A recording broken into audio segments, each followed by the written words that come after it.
And we are back. So we're gonna take a second to talk about Stan Lee, Stan the Man Lee. I was watching the bit from Mallrats today, which might be his longest period on camera. Yeah. Like in a movie. In a movie. I wouldn't go that far because there's a lot of stuff out there where you can select pictures and interviews, and then like that weird little record they gave out in like the 60s or 70s where it has like all the writers and Stan Lee talking about, this is the Marvel bullpen bulletin, or I guess what I'm talking about like cameos. Yeah. And he loved cameos. It's funny because it was his cameos that got me into the Marvel movies, honestly. Like, they were like, they're like one of the creators of Marvel is in all the movies. I was like, really? And I started watching them because of it. I was like... That's weird, but I'll take it. I know it is weird, but honestly, I was so into it, and then I was like, these stories are actually really good. Gotta catch them all. Wait, these are all awesome. So, no, that's fair. That's pretty amazing. That you started watching to look for Stan Lee. And it's funny, he never came into that thinking this would pull so much, give such an impact. 'Cause originally he was just like writing kid stories. There's even a story he'd tell about. He'd be talking to people at cocktail parties, and they'd be all like, "Oh, what do you do?" And I'm like, "Oh, I publish." And then he'd walk away. Then they find him again, like, "Publish what? Books?" And then he'd walk away. And eventually, they'd be like, "Comic books," and they're like, "Oh, kid stories." And then they just leave. Yeah, and no, that shows you just how the world's changed. Because now you can laugh all the way to the bank because comic media is some of the not the books themselves necessarily, but just the media pulled from those stories, and everybody wants to find a graphic novel, everybody wants to find a comic, everybody wants to find something to have their own. And I'd argue that it's our modern day fairy tales and classic stories. It's our generation's Wizard of Oz and Sherlock Holmes. It's modern mythology, which Stan Lee, and it's arguably Stan Lee built because in a way that was more human. And I loved both Marvel and DC, but DC's characters were a little bit more larger than life. I think. And also, a lot of times they'd be 1 or 10. They'd have no personality or like all the personality. As good as it is, and it was at the time it was very striking because no one was talking about it. But the hard traveling heroes arc for Green Lantern and Green Arrow, where like Green Arrow's like, no man, you need to see what it's like really when you're out in space and all that. So him and one of the Guardians, oddly enough, the little blue, the blue magic Smurfs that give the Green Lanterns their power, they go around seeing stuff like race and the poor, and it can be kind of like. Seems a little over the top now, but it was a hump they were trying to get over in the 70s. One of the problems is when they gave Green Arrow a personality, he was like up to 11 liberal, and Hal was still kind of his loaf of bread with mayonnaise in the middle kind of thing. He didn't really give like a believable counter argument. It's like you're an idiot. You're ignoring other races and people. He's like, yeah, you're right. And to pull back, Stan Lee helped make all of those more cohesive because there wasn't a lot of like. They were very human stories, and he integrated the diversity and the social. And everybody crossed over with each other in storylines. They did. It was the. It was in the same world. This, which is something that everybody wants right now. Everybody wants to have a shared universe. This thing that he helped build, which Kevin Feige took to the next level by having it in movies, and now everybody is trying to create some sort of shared universe. The idea is so popular now. It's a shame that in honoring Stan Lee, we also a lot of times we forget because Stan was in the movies. He was very outspoken even in the pre-movie days of like who comic communities knew who Stan the Man Lee was, but you forget a lot of creators like Jack Kirby.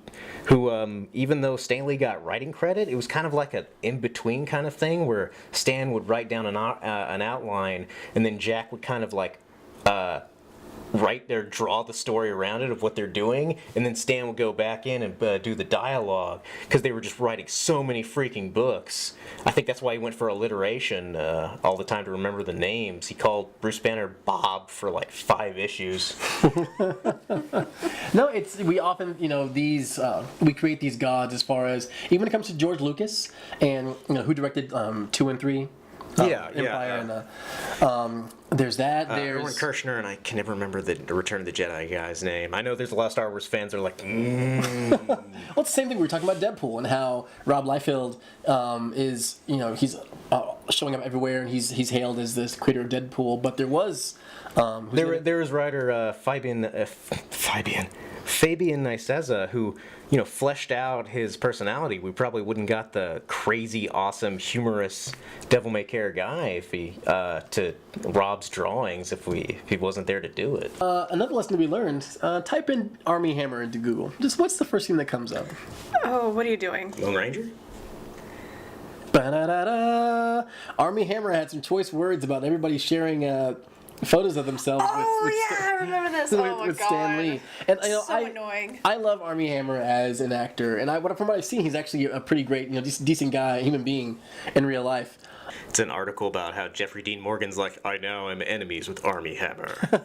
We have the mercurynews.com, and here we go. Army Hammer said, so touched by all the celebrities posting pictures of themselves with Stan Lee. No better way to commemorate an absolute legend than putting up a picture of yourself. And as much as Army's kind of missing the point there is like a little nugget of truth where it's kind of like putting yourself in front of another. I think it was misdirected on his part. It was, and just sometimes I'm like, let people enjoy things. And there's two sides. One of them is that Stan Lee loved cameos. Stan Lee. So the fact that he's making cameos even after he's gone, he's like, that's right. Yes. Still here. Stan Lee was mostly about he was about putting himself out there. That actually caused a lot of friction in between him and Jack Kirby, which it's one of those things that we gotta accept that, like, I don't think they're like truly they're not saints, they're not evil. They're people. They're human. People have good days, and I imagine at the end of the day, Stan and Jack were just, cool dudes, but depending on where you were friends with them, it's sort of like, yeah, no, I didn't agree with that, or I agree with that. Wozniak and Jobs kind of a thing. Yeah, absolutely. Stan and Jack remembered what they did tons of times. You can find like different interviews where like, but you said that differently 10, 15 years ago. Yeah, and so who knows who's right? When fame is involved, when money is involved, when these things change, when business is involved.